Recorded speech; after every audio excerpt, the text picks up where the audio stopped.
आज हम इस वीडियो के माध्यम से जानेंगे कि कितने प्रकार के वेबसाइट होते हैं और कौन से बिजनेस में कौन सा वेबसाइट का उपयोग किया जाता है। उसको हम पर्पस एग्जाम्पल के रूप में समझने का प्रयास करेंगे।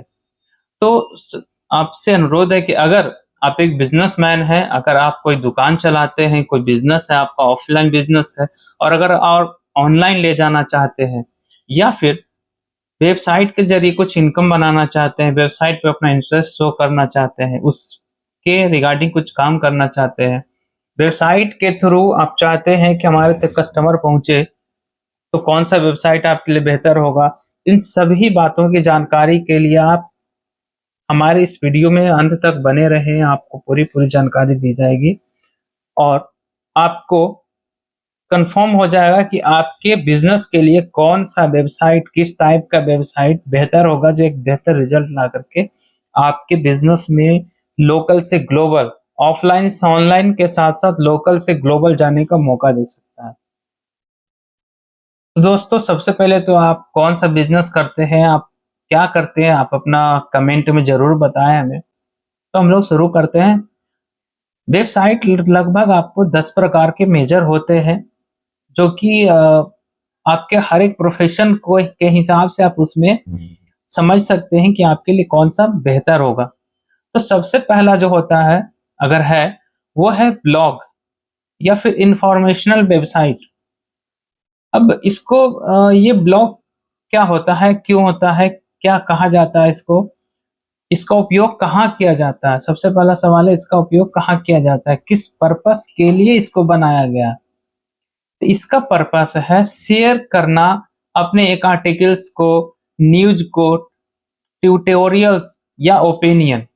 जैसे सबसे पहले ऐसा समझिए कि आप कोई लेखक हैं, तो आप अपने आर्टिकल को, अपनी लेखनी को जो चाहते हैं कि लोगों तक पहुंचे, आप उस ब्लॉग के माध्यम से, ब्लॉग वेबसाइट के माध्यम से अपने लोगों तक पहुंचा सकते हैं, जो आपके कैटेगरीज में आते हैं, जो आपके कस्टमर हो सकते हैं। या फिर आप न्यूज चैनल बना सकते हैं, न्यूज डाल सकते हैं और लोगों तक इंफॉर्मेशन शेयर कर सकते हैं। ट्यूटोरियल डाल सकते हैं, किसी भी प्रोडक्ट्स के बारे में, किसी भी सर्विसेज के बारे में आप वहाँ पे ट्यूटोरियल डाल सकते हैं, स्टेप बाय स्टेप बता सकते हैं। या फिर किसी बात पे आप अपना ओपिनियन भी डाल सकते हैं कि इस बात में हमारा इस तरह का ओपिनियन है, जिससे लोग पढ़ेंगे, समझेंगे, जानेंगे। जैसे अगर एग्जाम्पल में लिया जाए तो बड़ा इन्फॉर्मेशन डॉट इन, ये भी एक वेबसाइट है जहाँ पे आपको बहुत सारी अलग अलग चीजें मिलेगी, देखने को, पढ़ने को, जानने को।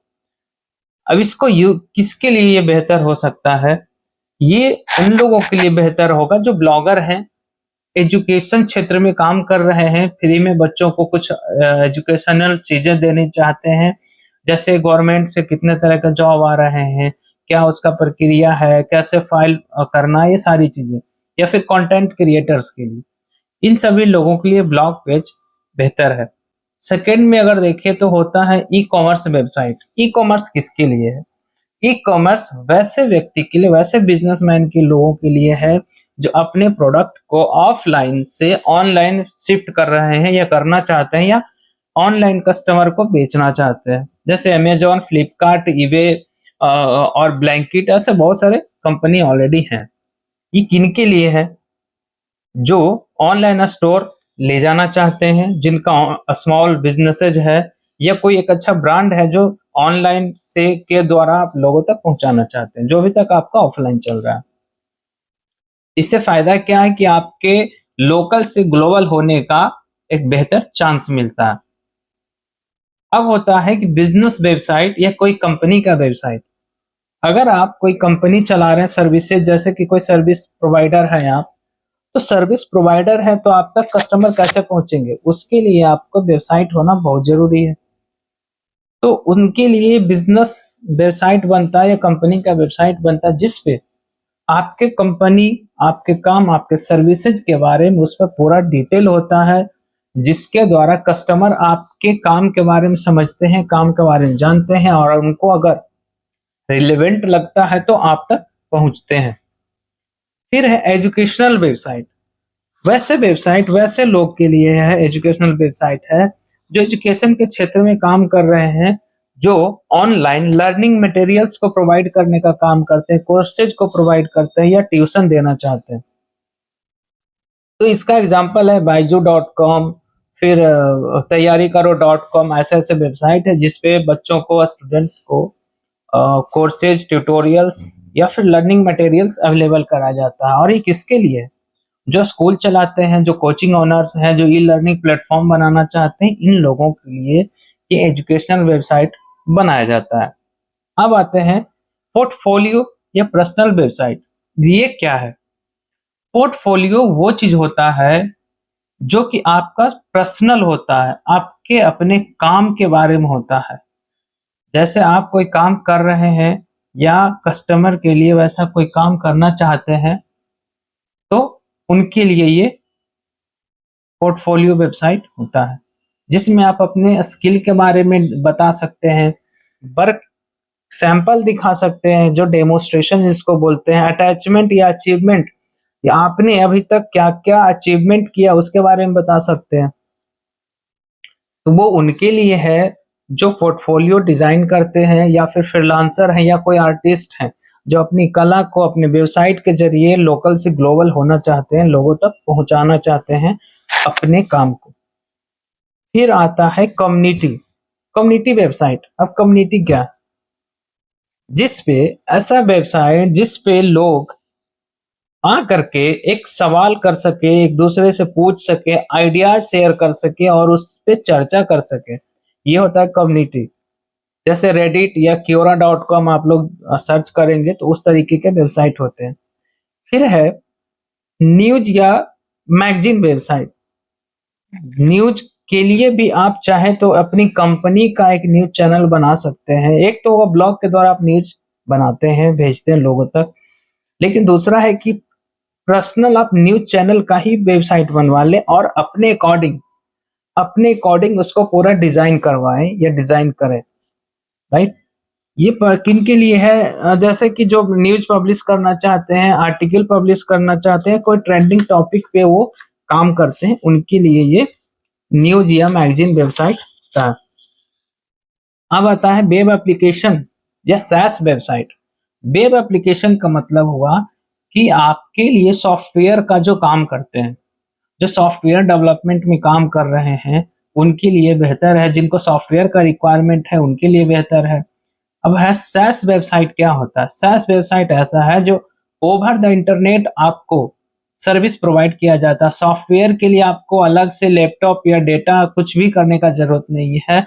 आप सिंपल ऐसे समझिए कि क्लाउड बेस्ड सॉफ्टवेयर, आप कहीं भी उसको किसी भी सिस्टम में बैठकर लॉगिन करके और अपना काम कर सकते हैं।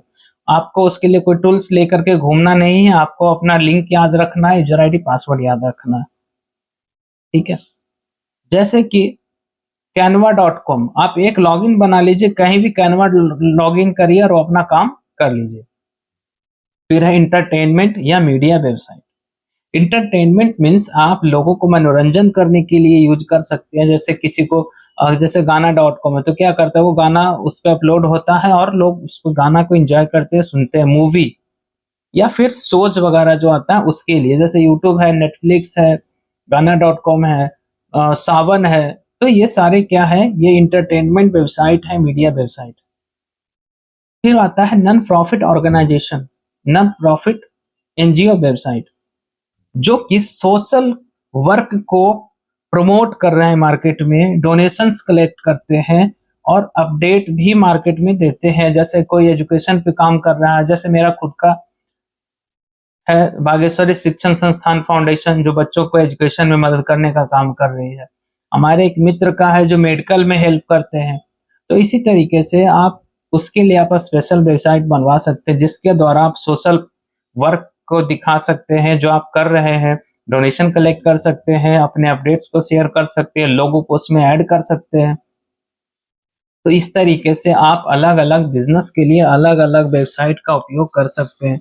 दोस्तों, आप जो भी अगर इसमें कोई बिजनेस करते हैं तो आप खुद भी डिसाइड कर सकते हैं कि आपके लिए कौन सा वेबसाइट बेहतर हो सकता है दूसरी, अगर आप कहीं कंफ्यूज्ड हैं, आप नहीं समझ पाए फिर भी, तो आप मुझे कनेक्ट कर सकते हैं। हमारी टीम आपको कनेक्ट करेगी और इस पे आपको बेहतर सॉल्यूशन भी प्रोवाइड करेगी।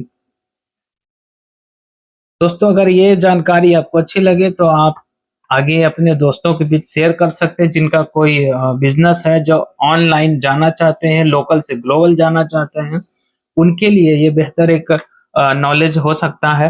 तो आप इस वीडियो में बने रहें, इसके लिए बहुत बहुत धन्यवाद। लाइक शेयर और सब्सक्राइब जरूर करें और लोगों को भी मदद करें। तब तक के लिए बहुत बहुत धन्यवाद।